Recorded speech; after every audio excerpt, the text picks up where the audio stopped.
Bismillah, Assalamualaikum warahmatullahi wabarakatuh. Sebelum kita melanjutkan bagian kedua, Jeritan Lembah Keramat, karya dari Dioseta, mari kita berdoa dulu ya. Bismillahirrahmanirrahim. Wa sami'ul alim. Allahumma sholli ala sayyidina Muhammad. India, bagian kedua, Jeritan Lembah Keramat. Jeritan kedua, Gerbang Lembah.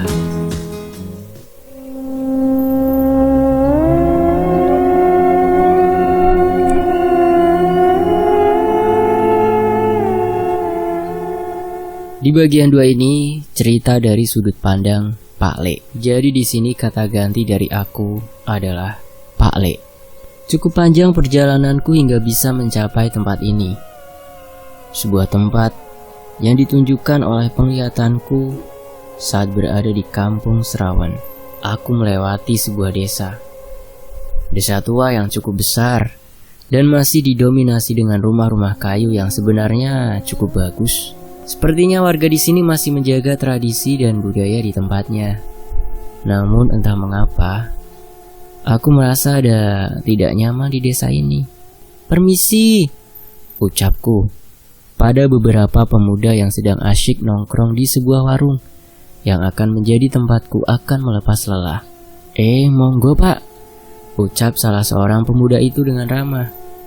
Aku mengambil tempat duduk tak jauh dari mereka dan memesan segelas kopi hitam serta beberapa gorengan sebelum meneruskan perjalananku. Bapak bukan orang sini ya? Tanya pemuda itu. Nggih mas, cuma numpang lewat. Nama saya Bimo, jawabku pada mereka yang terlihat cukup ramah. Oh, pantas saja, saya belum pernah lihat bapaknya, balas pemuda itu lagi. Segelas kopi disuguhkan kepadaku. Beberapa pisang goreng hangat yang disajikan membuatku tak sabar untuk segera melahapnya. Perbincangan ringan terjadi di antara kami, hingga tiba-tiba terdengar suara teriakan warga tak jauh dari tempat kami berada. Pak, kowe kenapa pak? Sudah pak, terdengar suara seorang ibu berteriak, mencoba menghentikan suaminya yang bertingkah tidak wajar saat keluar dari rumahnya. Kami segera berlari keluar mencari tahu apa yang sedang terjadi. Seorang laki-laki tersungkur di tanah dengan mata yang melotot, namun terus berusaha melata di tanah seolah mencari sesuatu. Warga yang melihat hal itu segera berkumpul dan mencoba menolong laki-laki yang bertingkah aneh itu. Namun sepertinya tidak ada gunanya. Laki-laki itu malah terlihat melotot marah, seperti dirasuki oleh sesuatu. Aku segera bergegas menghampirinya untuk mencoba menolong. Sebuah doa kubacakan pada sebotol air dan kuminumkan pada orang itu. Panas, panas. Laki-laki itu berteriak tepat setelah meminum air pemberian dariku. Dan tak lama setelahnya ia kembali tenang. Sayangnya masalah tidak berhenti sampai di situ. Kali ini salah seorang warga yang sedang melihat kejadian ini terjatuh dan berlaku sama persis seperti pria tadi. Aku menggelengkan kepala dan beralih menghampiri orang itu.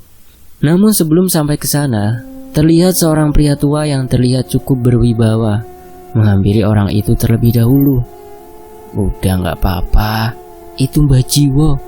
Beliau yang biasa bantuin warga yang terkena masalah seperti ini, ucap salah seorang pemuda yang berada di warung tadi.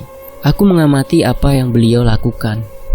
Orang yang dipanggil Mbah Jiwo ini menempelkan sebuah batu berwarna hitam pada dahi warga yang kesurupan itu dan membacakan beberapa mantra. Di penglihatanku, makhluk berwujud ular dipaksa keluar dari tubuh warga itu dan menghilang masuk ke sebuah batu yang ditempelkan oleh Mbah Jiwo ke dahi warga itu. Tak lama kemudian, warga yang kesurupan tadi segera sadar seolah tidak terjadi apa-apa. Aku cukup takjub melihat apa yang orang itu lakukan dan segera menghampirinya. Mungkin saja ia mengetahui tentang apa yang menjadi tujuanku ke sini. Wah, bapak bukan warga sini kan? Terima kasih banyak sudah membantu tadi. ucap Mbah Jiwo yang lebih dahulu menyambut kehadiranku. "Nggih Pak, saya cuma kebetulan numpang lewat. Nama saya Bimo. Melihat ilmu Bapak, kalau diizinkan, saya ingin bertanya beberapa hal terkait tujuan perjalanan saya," tanyaku pada Mbah Jiwo. "Oh iya Pak, nama saya Jiwo. Tapi kita bicara di rumah saya saja ya, sudah mau maghrib," ajak Mbah Jiwo yang ternyata tidak kalah ramah dengan warga-warga tadi.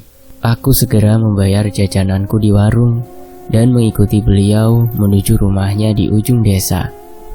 Terlihat di sana sebuah rumah kayu yang megah dengan ukiran-ukiran ornamen yang cukup indah di tengah halaman yang cukup besar.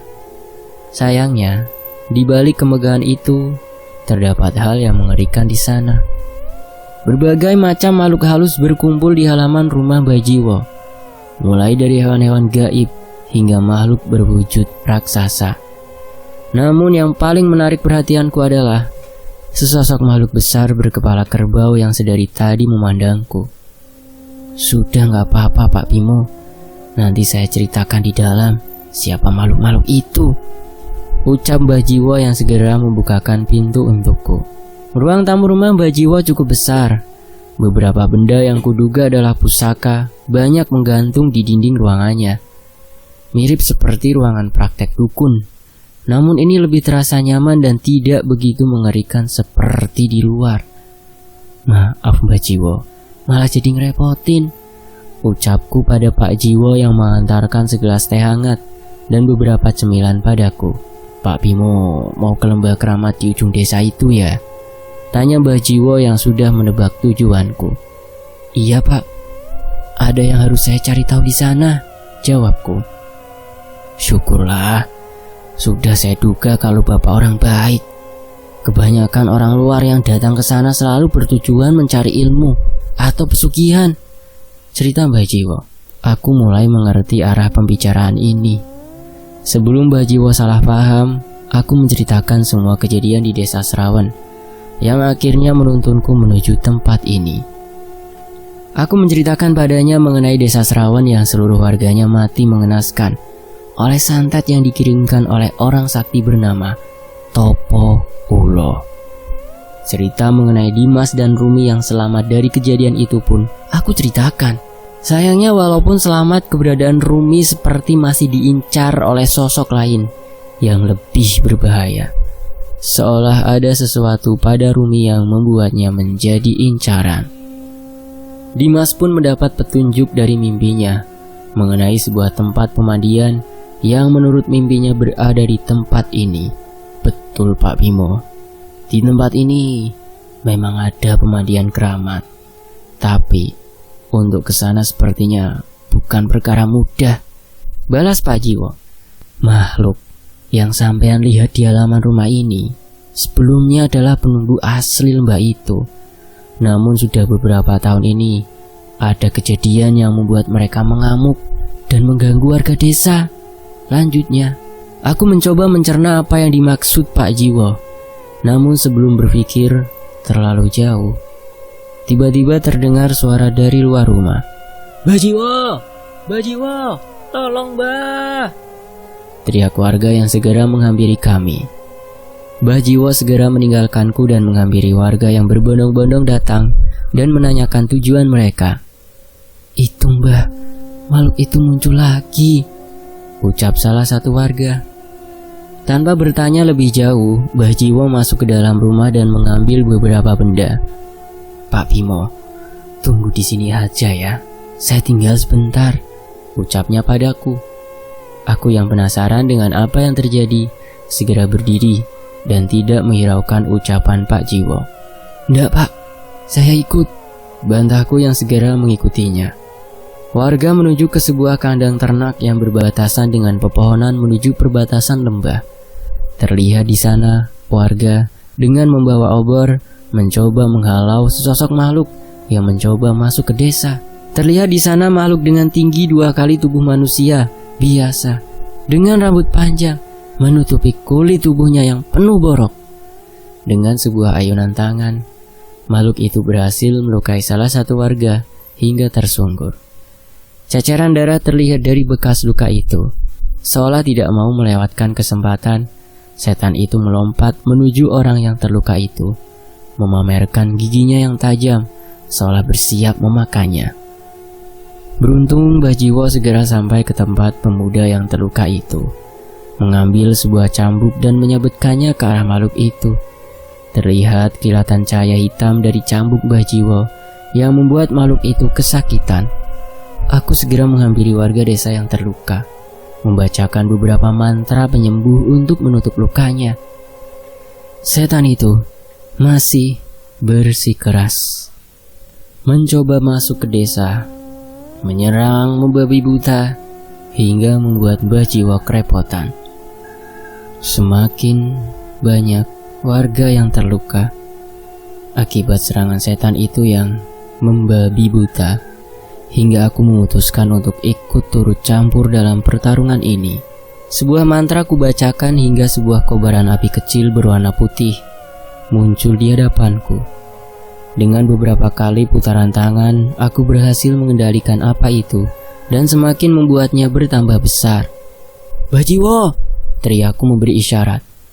Mbah Jiwo menoleh ke arahku dan melihat kobaran api yang melayang di tanganku.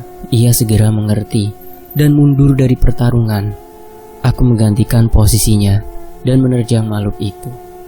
Dengan cepat api yang kubuat berhasil menyentuhnya hingga semakin membesar membakar tubuhnya. "Ilmu yang luar biasa," ucap Mbah Jiwo. Sepertinya ia belum pernah melihat ilmu geni baraloka seperti yang kumiliki. Namun sesuatu yang aneh terjadi.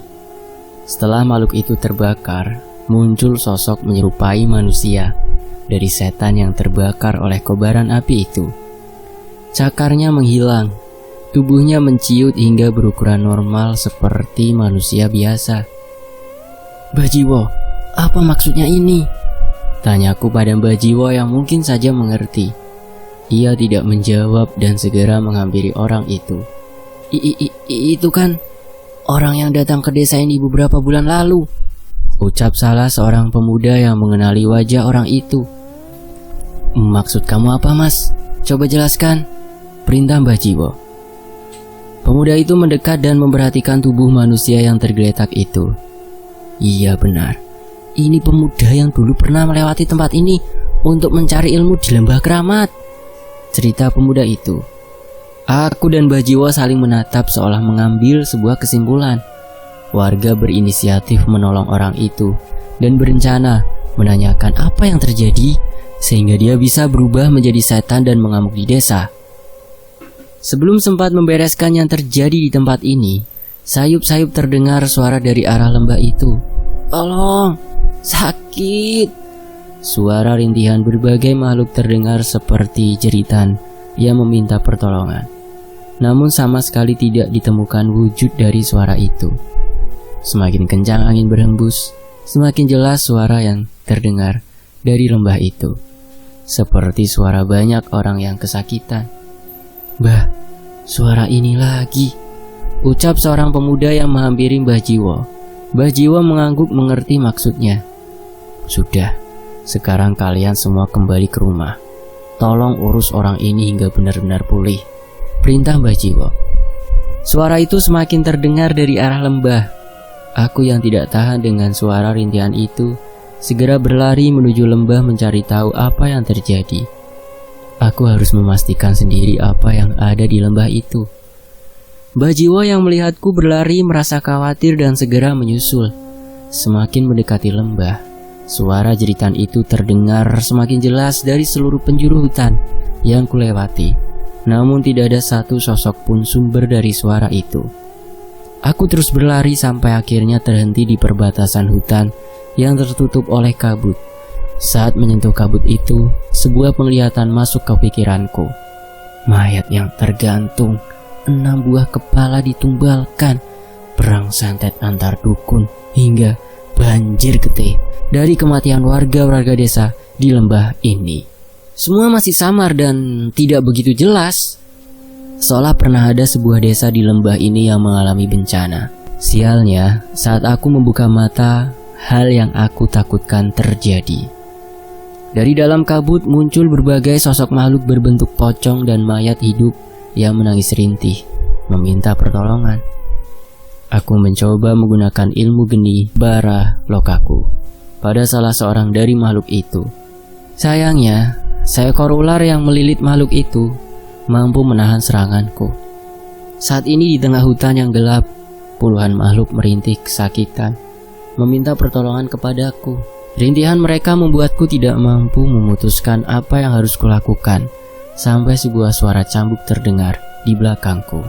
"Pak Bimo, hati-hati!" teriak Mbah Jiwo yang berhasil menyusulku. Di ujung cambuknya terlihat seekor ular yang telah terbelah. Sepertinya ular itu mencoba menyerangku saat sedang kebingungan. Tak cukup sampai di situ.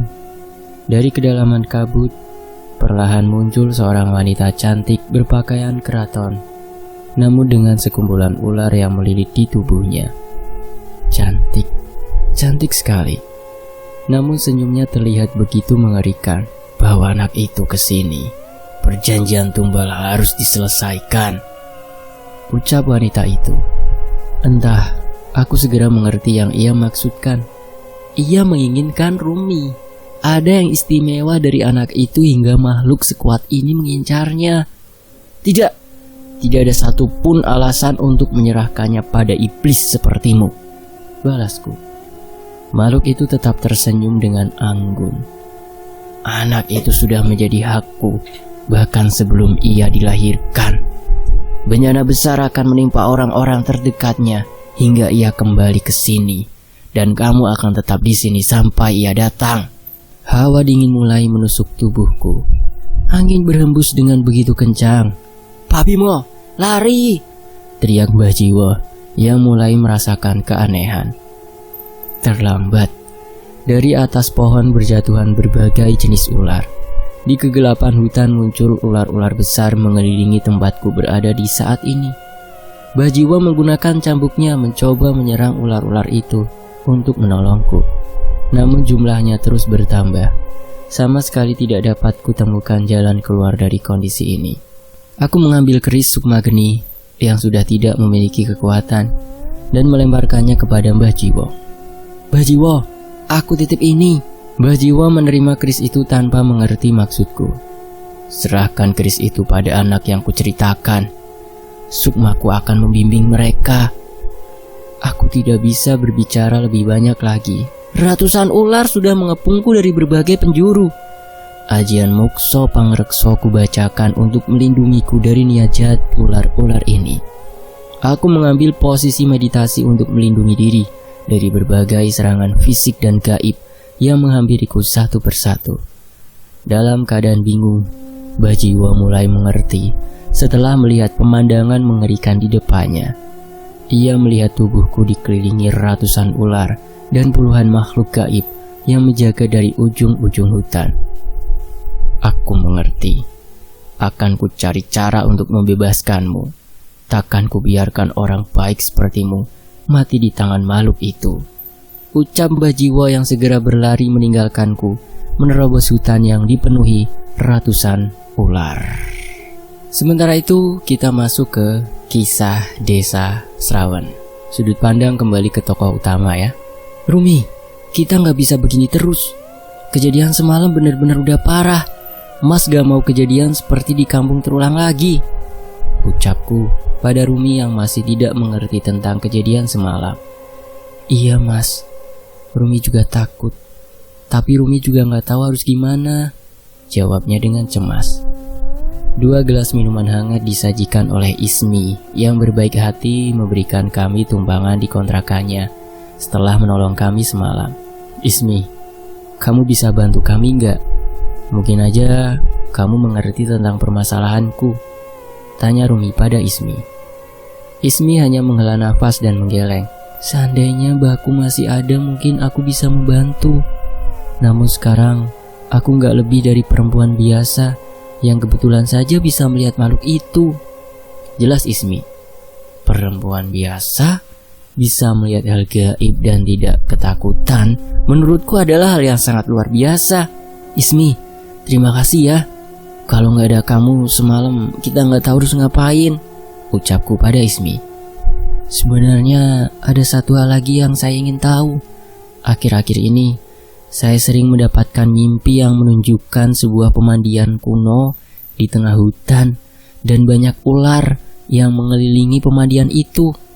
Mungkin kamu ada petunjuk soal ini? Ismi berpikir sejenak, mencoba mengingat barangkali ia mengerti sesuatu tentang hal itu. Kalau soal pemandian dan ular, saya belum ada petunjuk. Tapi dari cerita Mas Dimas, bisa jadi mimpi itu merupakan petunjuk atas sesuatu, jawab Ismi. Pemandian? Ular?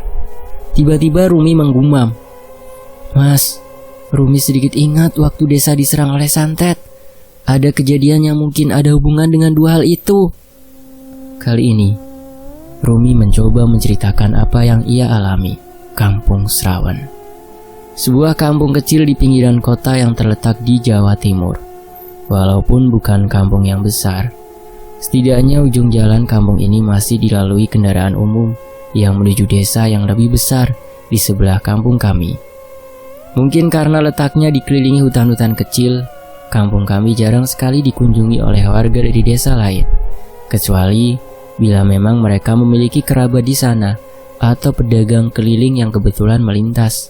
Hari ini, warga kampung Srawan beraktivitas seperti biasa. Beberapa ada yang mencari makan ternak, dan ada yang mengurus kebun mereka. Saat itu, aku sedang membantu ibu untuk menimba air di sumur. Saat itulah, tiba-tiba seorang warga tiba-tiba berlari menuju desa. Ular! Tolong pak, di kebun saya banyak ular, ucap pemuda itu. Warga yang mendengar teriakan orang itu segera berlari dan mengecek ke kebun pemuda itu. Dan benar, sangat banyak ular yang mengelilingi kebun itu dan bersiaga masuk desa. Sebagian warga mengambil obor dan mencoba mengusir ular-ular tersebut. Namun ternyata semakin banyak ular yang mencoba memasuki desa melalui tempat yang lain. Di tengah kepanikan itu, tiba-tiba seorang pria tua berpakaian hitam yang tidak dikenal muncul dari luar desa. Ora sopan, mereka jatahku, ucap orang itu yang santai melemparkan garam yang sudah ia bacakan berbagai mantra ke arah ular-ular itu. Ajaibnya ular-ular itu segera pergi tanpa perlawanan. Hari berlalu tanpa ada seorang pun warga yang mengetahui siapa orang yang mengusir ular itu. Namun ada hal yang mengatakan pria tua itu kembali pada malam hari dan terlihat di dekat sumur. Seperti biasa, aku dan ibu melakukan rutinitas menimba air di sumur, sementara bapak bekerja dengan membantu di ladang tetangganya. Sayangnya sebelum sempat sampai di sumur, seekor ular muncul dari dalam semak-semak dan menyerangku dan ibu. Tanpa menunggu lama, racun dari ular itu bereaksi dan membuat kami terjatuh. Warga berlari menolongku, namun hal aneh terjadi. Sebelum aku kehilangan kesadaran, aku melihat ibunya mengamuk seperti kesurupan. Ia menyerang siapapun yang mendekat, sampai bapak datang dan mencoba menahan ibu di bangunan tua di belakang rumah. Entah beberapa kali aku pingsan dan kembali sadar. Setiap kehilangan kesadaran seperti sebuah mimpi memperlihatkanku perbincangan antara dua makhluk mengerikan. Salah satunya seperti orang yang mengusir ular kemarin dan mirip seperti sosok yang sering diceritakan warga. Topo Ulo. Mereka jatahku, jangan kau sentuh mereka, ucap Topo Ulo itu di tengah kegelapan. Perlahan sosok wanita berpakaian keraton muncul di hadapannya. Sosok ular-ular mengerikan muncul dari kegelapan mengelilingi mereka berdua. Leluhurnya sudah membuat perjanjian denganku. Tidak ada satupun kesempatanmu mendapatkannya. Setelahnya tidak ada perbincangan di antara mereka. Hanya terlihat ular-ular yang mengabdi kepada mereka, saling memakan satu sama lain. Tiba-tiba aku tersadar di tengah malam. Terdengar suara yang ramai dari luar rumah yang membuatku semakin bingung. Aku memaksa tubuhku untuk berjalan keluar rumah. Di sana sudah bergelimpangan tubuh warga desa, dan yang mengerikan, jasad mereka terbaring dengan darah yang mengalir dari setiap lubang tubuh mereka. Beberapa yang masih hidup mencoba membantu, tapi seperti sedang menunggu waktu. Satu persatu dari mereka pun mati dengan cara yang sama. tiba-tiba bapak masuk menerobos ke rumah dan buru-buru mengambil sesuatu dari dalam lemari. Tanpa berbicara apa-apa, bapak menggendongku dan membawaku ke bangunan belakang tempat ibu berada. Ibu, aku mencoba berbicara pada ibu yang hanya terdiam di sudut gelap bangunan itu. Namun bukan menjawab, ibu hanya menggeram dan mengamuk ke arah kami. Beruntung bapak memasangkan rantai yang dibalutkan kain ke kaki ibu agar ia tidak melukai kami. "Bapak, apa maksud ini semua?" tanyaku. Bapak menghela nafas sambil mempersiapkan sesuatu. "Leluhur ibumu pernah melakukan perjanjian dengan makhluk berbahaya saat masih tinggal di desanya dulu. Bapak pikir dengan pindah ke kampung bapak di sini, kita akan aman," jelasnya. Bapak tidak menyangka malah ada bencana lain di desa ini. Bapak membentuk sebuah gumpalan berwarna hitam dan menghampiriku. "Semoga dengan ini kamu bisa selamat." Itu adalah kata-kata terakhir bapak sebelum ia memasukkan benda itu ke dalam mulutku dan membuatku menahan rasa sakit yang masuk ke tenggorokanku. Tak lama setelahnya, sesuatu yang terjadi kepada warga juga terjadi kepada bapak. Darah menetes dari lubang mata, hidung dan telinganya hingga ia terjatuh di tanah. Aku menangis dengan sisa tenaga yang ada padaku. Samar-samar terlihat sosok dua ular besar masuk menghampiri tempat ini.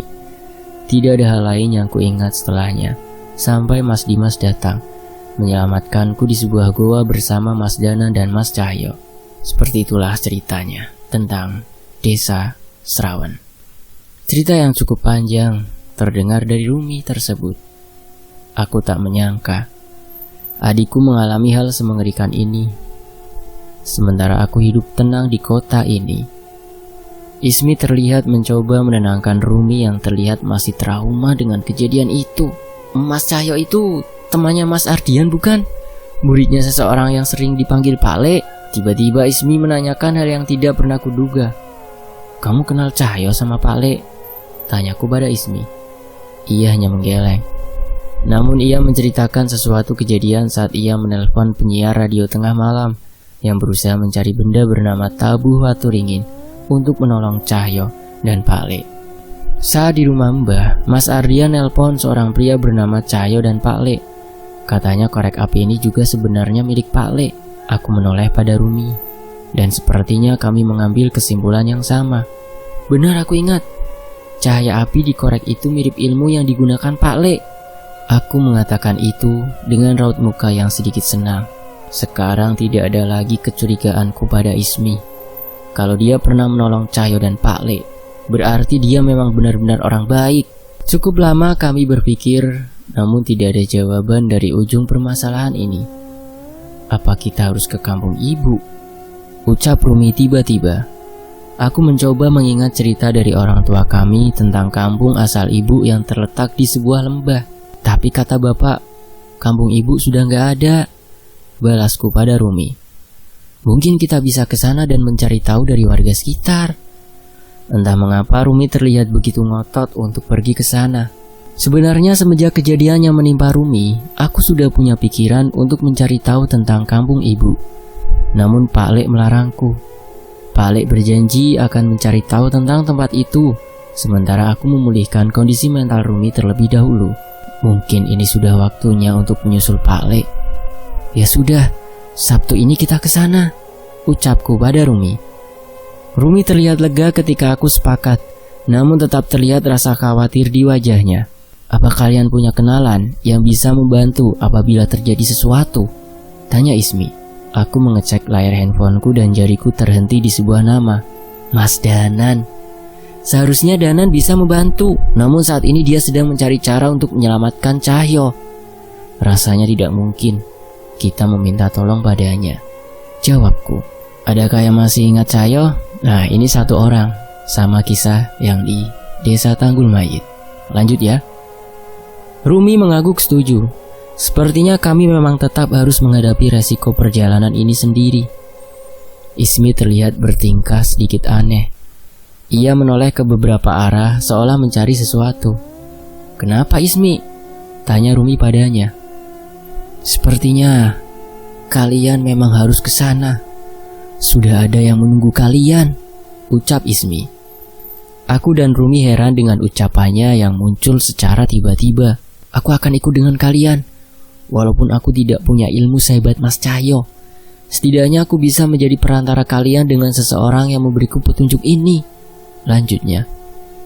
Entah kami harus senang atau khawatir, keberadaan Ismi yang bisa berkomunikasi dengan makhluk halus memang akan sangat membantu kami. Namun, kami juga tidak mau terlalu melibatkan Ismi dengan permasalahan kami yang bisa saja membahayakannya. Kamu benar mau membantu kami? Tanyaku pada Ismi. Ia mengangguk seolah tidak ragu dengan keputusannya. Entah setelah mendengar cerita mengenai orang-orang seperti Mas Cahyo, Mas Danan, dan Pak Le yang siap membantu siapa saja, aku seperti merasa memiliki tanggung jawab atas kelebihan yang aku miliki ini. Jelas Ismi.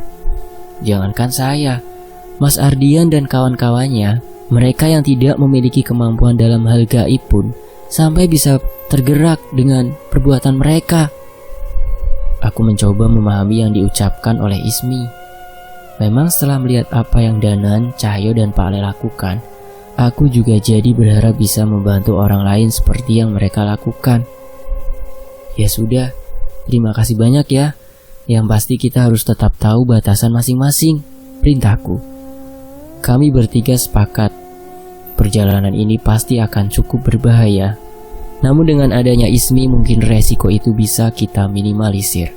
Aku akan meninggalkan pesan untuk Nia, teman kantorku, untuk berjaga-jaga apabila sampai terjadi apa-apa. Dan mungkin aku juga akan mengirim pesan pada Danan, sekedar memberi informasi, ucapku pada mereka. Memang setelah kepergian kedua orang tua kami, tidak ada lagi orang dekat yang kami miliki selain mereka. Ismi, mungkin kamu juga bisa memberi kabar ke orang tuamu juga, supaya mereka tidak khawatir, perintahku pada Ismi. Saya sudah tidak punya orang tua, Mas. Selama ini saya tinggal sama Mbah, jelasnya. Kupikir setelah mengatakan itu wajahnya akan terlihat sedih. Namun ternyata yang terlihat hanyalah wajah wanita kuat yang mampu menjalani semua beban hidupnya. Tapi saya akan ngabarin kenalan saya, mereka yang membiayai tempat tinggal dan biaya kuliah saya, Mas Ardian, dan teman-teman dari Radio Tengah Malam. Bersambung ke jeritan keempat, warisan. Terima kasih untuk Dio Seta. Mampir juga ke channel beliau ya, di deskripsi udah ada. Dan makasih banget buat teman-teman yang udah menyimak di sini. Mampir juga ke channel cadangan admin ya. Itu di layar akhir ada, tinggal disentuh aja. Nanti akan langsung masuk ke channel cadangan admin. Saya pamit, wassalamualaikum warahmatullahi wabarakatuh.